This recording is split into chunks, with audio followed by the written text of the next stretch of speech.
As we reported earlier, the Chinese government objected today to a call by some U.S. members of Congress to levy sanctions on Beijing for its treatment of the Uyghur ethnic group, who live mainly in Western China. As Nick Schifrin reports, advocates for that Muslim minority say Uyghurs are now being rounded up by the hundreds of thousands.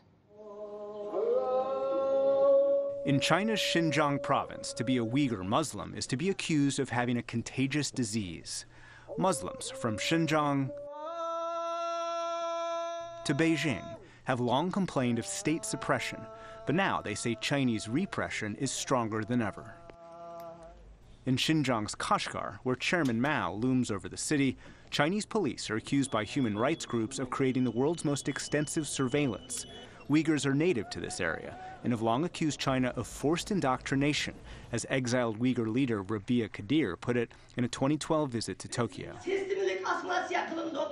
The Chinese government systematically assimilates the Uyghur people while we're struggling for freedom and human rights. It's a life or death struggle. The U.S. and UN says that struggle is now happening to 1 million Uyghurs inside of camps seen in satellite images. We know the camps are expanding thanks in part to a blog by a Chinese law student at the University of British Columbia, Sean Zhang, who started investigating because at first he didn't believe the Uyghurs' accusations. Many Chinese say they are fake news because they think it's impossible to detain so many people. But Zhang found government construction project bids for what the Chinese call re-education camps, and he cross-referenced those to find the truth. So I looked at these locations in the Google satellite images, and I found there indeed some very large detention facilities. In a Kashgar camp, he found a construction boom and could even identify which structures were, quote, teaching buildings. You can clearly see the expansion of the detention facilities, especially the education camp. I think it likely doubled or even tripled its size in the past few months. Radio Free Asia journalist Gulchera Hoja told Congress last month her family is in camps where Uyghurs are reportedly subject to torture and indoctrination. And I learned in February that my aunts, cousins, their children, more than 20 people had been swept up by authorities in the same day. That hearing was called by Senator Marco Rubio. Yesterday, he and 16 other Senate and House members sent the State and Treasury Departments a letter accusing China of arbitrary detention, torture, and egregious restrictions on religious practice and culture, and calling for sanctions on senior Chinese officials. Today, China's Foreign Ministry spokeswoman said Chinese minorities have freedom of religion, and the U.S. had no right to criticize. China's ethnic minority policies and the rights and equality ethnic minorities enjoy are even stronger than in the United States. China says it's responding to what it calls Uyghur terrorism and a Uyghur separatist movement. In Xinjiang, many Uyghurs seek an independent homeland and clash with police. China says it's trying to maintain stability and does not detain anyone arbitrarily. For more on this, we're joined by Omar Kanat, Executive Director of the Uyghur Human Rights Project, and Jim Millward, a professor of history at Georgetown University. Thanks very much to you both. Thank you. Omar Kanat, the Chinese call these vocational training camps. Are they vocational training camps? Yeah, that's what they say. It's not vocational centers. It is actual jails.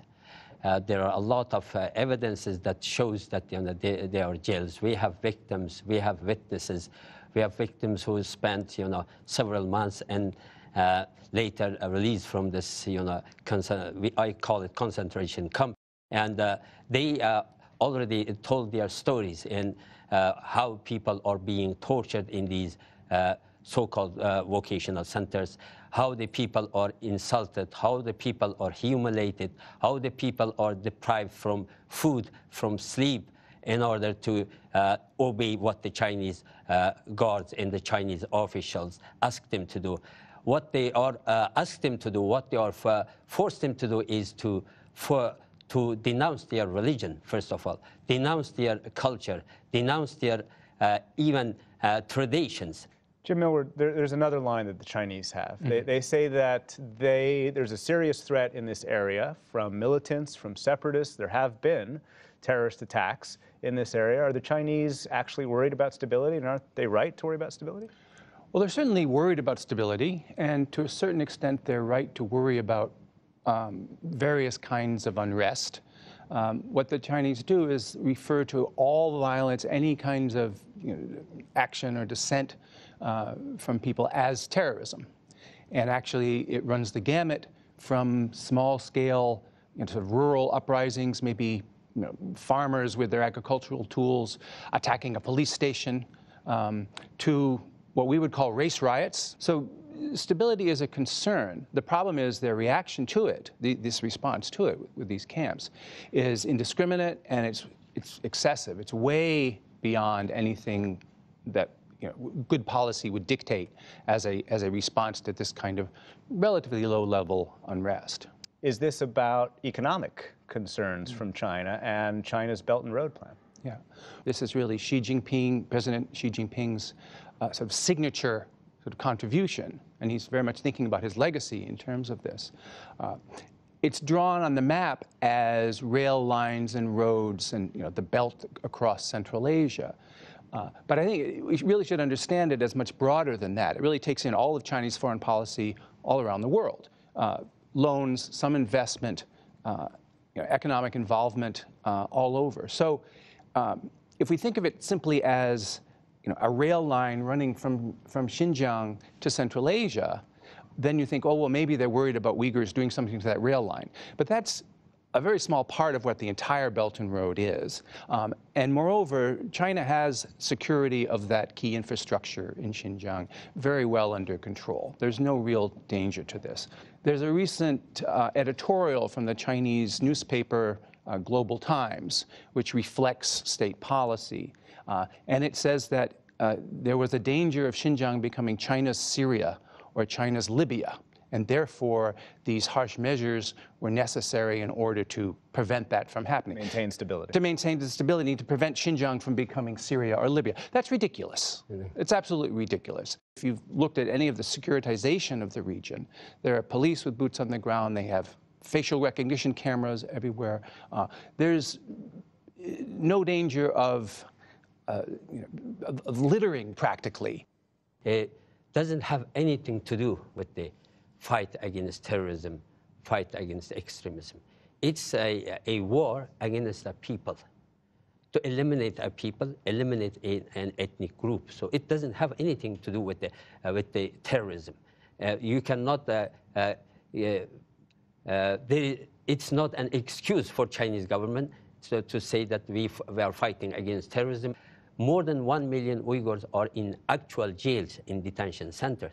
And more than 2 million people are in political and cultural indoctrination centers. And Jim Milward, quickly in the time we have left, Uyghurs have been targeted before, minorities have been targeted before, but is this on a scale that we haven't seen?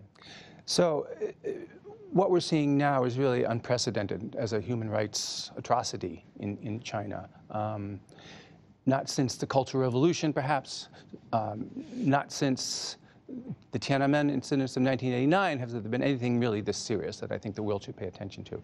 And it's really very sad because it may sound funny to say this, but China is better than this. China has a tradition of multiculturalism, believe it or not. It's not liberal Western-style multiculturalism, but they have a way of managing different groups within one state. And if they would stick to that, they could provide an example of managing diversity, albeit within an authoritarian context, that in some ways measures up to some of the ways we manage diversity in the West. Because there are problems, these are difficult problems everywhere. Jim Milward, Omar Kanat, thank you very much. Thank you. Thank you.